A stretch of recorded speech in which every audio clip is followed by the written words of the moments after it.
आप सभी का हार्दिक स्वागत एवं हार्दिक अभिनंदन करता हूं। इस सदन की कार्यवाही को आगे बढ़ाते हुए मैं माननीय प्रधानमंत्री महोदया से निवेदन करता हूं कि वो अपनी सरकार की नीतियां एवं अपनी सरकार का विजन इस सदन के समक्ष रखें। माननीय प्रधानमंत्री जी। धन्यवाद अध्यक्ष महोदय। प्रिय साथियों, आज इस युवा संसद में खड़ा होना मेरे लिए गर्व की बात है। ऐसा मंच है जो देश के भविष्य की दिशा में चर्चा होती है, विचारों का आदान प्रदान होता है और समस्याओं के समाधान खोजे जाते हैं।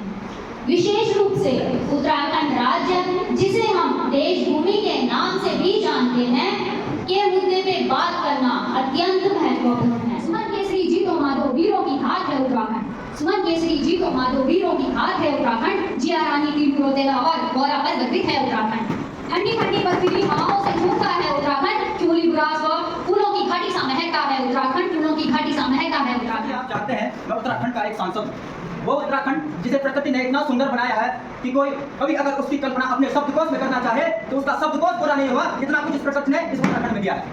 महोदय, ये उत्तराखंड की विशेषताएं मैं आपको बता दूं। पहले अगर आपको 4 धामों की यात्रा करनी है तो आपको उत्तराखंड में आना होगा। अगर आपको एडवेंचरस टूरिज्म में आपका रुझान है तो आपको उत्तराखंड में आना होगा। अगर आपको योग साधना करनी है, जो कि शरीर के लिए, एक स्वस्थ शरीर के लिए सबसे महत्वपूर्ण चीज है, तो आपको उत्तराखंड में आना होगा। और उनमें से एक समस्या है पलायन की, और वो समस्या आज की नहीं है, वो 24 वर्ष पहले की है, जिस कारण से उत्तराखंड राज्य अलग बनाया गया था। महोदय, उत्तराखंड राज्य का अलग होने का कारण यही था क्योंकि यहाँ पर पलायन की समस्या है। मैं इस युवा संसद को एवं माननीय सदस्य महोदय को यह अवगत कराना चाहता हूँ कि हमारी सरकार ने पलायन की रोकथाम के लिए विभिन्न योजनाएं चलाई हैं, जिनमें से निम्न ये है मुख्यमंत्री पलायन रोकथाम योजना। है कि मंत्री महोदय ने हमें आंकड़े तो गिनवा दिए, परंतु अब भी टिहरी के 9, अल्मोड़ा के 2 और चंपावत के 5 गांव पूरी तरह खाली हो चुके हैं और देवभूमि कहलाने वाले कुछ गांव घोषित हो चुके हैं। आप हमें बताएं कि क्यों लोग अपने जगह जमाए बिजनेस का कार्य को छोड़कर वापस आएंगे और आपके पास रिवर्स पलायन के लिए क्या योजनाएं हैं? धन्यवाद। कि यह देवभूमि उत्तराखंड वही क्षेत्र बने फिर से जब यहाँ हमारी संस्कृति की झलक दिखती थी। भूल नहीं सकता तू जिंदा जब चेत चटाली चौक लग दीचे नाग सीधा मंडाल लगे छा पंचति पाठो जोत जग दीचे 9 दिन तक नवरात्रा रंचा 16 दिनों तक सरार पूजन छा पंडाल वाले भगवान नाचता भगवती की बन्यात लग दीचे। तो बात है, एक नर्क चला जाएगा, एक नर्क आ जाएगा, अपना होकर भी जो कभी अपना नहीं रहा वो आसमान आ जाएगा। हर व्यक्ति गाँव आ जाएगा, हर व्यक्ति पहाड़ आ जाएगा, हर व्यक्ति गाँव आ जाएगा, हर व्यक्ति पहाड़ आ जाएगा। जब हम उत्तराखंड राज्य के विभिन्न मुद्दों पर चर्चा करने के लिए एकत्रित हुए हैं, तो मैं आप सबका ध्यान इस ओर आकर्षित करना चाहूंगी। हमारा राज्य स्वास्थ्य में देश भर में 15वें स्थान पर है। उत्तराखंड राज्य को बने हुए 23 वर्ष पूर्व हो चुके हैं, लेकिन राज्य में स्वास्थ्य सुविधाएं की कमी अभी भी दिखती है। पहाड़ी क्षेत्र के लोगों को आपातकालीन समय में एक अस्पताल से दूसरे अस्पताल जाना पड़ेगा। प्रदेश के हर जिला अस्पताल में डायलिसिस यूनिट लगी हुई है। इस समय प्रदेश में 2260 चिकित्सक तैनात हैं। पहले यह संख्या केवल 1100 थी। यह जानना चाहती हूँ कि वर्षों के दौरान मातृ एवं शिशु मृत्यु दर पिछले 5 वर्षों में कितनी रही है और सरकार ने आंकड़ों को सुधारने के लिए क्या कदम उठाए हैं? कृपया जवाब दें। 1000 व्यक्ति पर 162 मातृ मृत्यु दर है, जिसे हम और कम करने के लिए आगे प्रयास करेंगे।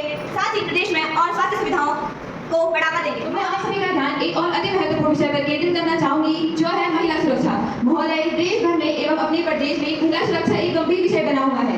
हाल ही की घटनाएं जैसे कोलकाता रेप एवं मर्डर के देहरादून ISBT मामले यह बता रहे हैं कि महिलाएं किसी भी स्थल, किसी भी पद पर सुरक्षित नहीं है। ये बच्चे से लेकर 70 साल की वृद्ध महिला तक के साथ अत्याचार हो रहा है, लेकिन अपराधी भी खुली हवा में सांस ले रहे हैं। के माध्यम से सदैव माननीय सदस्य को यह बताना चाहती हूँ कि हमारी सरकार ने महिला सुरक्षा के लिए अनेक कानून बनाए हैं। महिला एवं बाल विकास मंत्रालय ने महिलाओं के लिए विशेष कदम उठाए हैं। घरेलू हिंसा से महिलाओं का संरक्षण अधिनियम, जिसके द्वारा अपराधियों को 2 वर्ष का कारावास और जुर्माना भरने का प्रावधान है। दहेज निषेध अधिनियम, जिसमें दहेज लेन-देन में सहयोग करने पर 5 वर्ष की कैद और 15,000 रुपए जुर्माना भरने का प्रावधान है। मैं अध्यक्ष महोदय जी का धन्यवाद करना चाहता हूँ कि आपने मुझे इस सदन में बोलने का मौका दिया तथा जो मेरे विचार है उनको रखने का इस सदन में मौका दिया। महोदय, मैं आपके माध्यम से जो मेरा आज का विषय है वो है उत्तराखंड में जो शिक्षा की स्थिति है किस प्रकार बिगड़ती जा रही है। महोदय, मैं आपके माध्यम से सरकार का ध्यान शिक्षा की ओर आकर्षित करना चाहता हूँ। जो राज्य में जो शिक्षा की स्थिति है वो दिन प्रतिदिन बिगड़ती जा रही है। सर्वप्रथम मैं सभी सदस्यों को यह बताना चाहती हूँ कि भारत दुनिया में शिक्षा प्रणाली के क्षेत्र में सबसे महत्वपूर्ण स्थान रखता है। 2017 के आंकड़ों के अनुसार भारत में लगभग 1.5 मिलियन स्कूल हैं, जिनमें 260 मिलियन छात्रों का नाम नामांकित है। जिस प्रकार हम सभी को अवगत है, परंपरागत रूप से भारत की जो शिक्षा व्यवस्था रही है तो उसमें हम अभी तक शिक्षा को रोजगार से नहीं जोड़ पाए हैं। कॉलेजों से शिक्षा प्राप्त करने के बाद एक विद्यार्थी बेरोजगार की पंक्ति में खड़ा हो जाता है। तो अध्यक्ष महोदय, मैं आपके माध्यम से यह पूछना चाहता हूँ कि सरकार सिर्फ योजनाएं ला रही है या फिर इस नई जो शिक्षा नीति है इस दिशा में भी कुछ सार्थक परिणाम दे पाएगी, या फिर जो शिक्षित बेरोजगारी है इसमें युवाओं की संख्या बढ़ती रहेगी? जवाब है। अवगत कराना चाहती हूँ तथा इसमें सदस्य महोदय का उत्तर भी है। शिक्षा का एकमात्र उद्देश्य रोजगार नहीं है। हमारे बच्चे प्रदेश में ही नहीं बल्कि प्रदेश से बाहर भी अपनी सेवाएं दे रहे हैं। बताना चाहती हूँ कि राज्य एक आपदा प्रभावित क्षेत्र बनता जा रहा है, चाहे वो 2013 की केदारनाथ आपदा ही क्यों न हो या वर्तमान में होने वाली आपदाएं भूस्खलन और बादल फटना की याद रख सके। मैं 2 लाइन बोलना चाहूंगी। सच जरा सा घटे या बढ़े, सच जरा सा घटे या बढ़े तो सच सच ना रहे, मगर झूठ की तो कोई इंतहा नहीं। लाख चेहरे बदल कर आते हैं ये, लाख चेहरे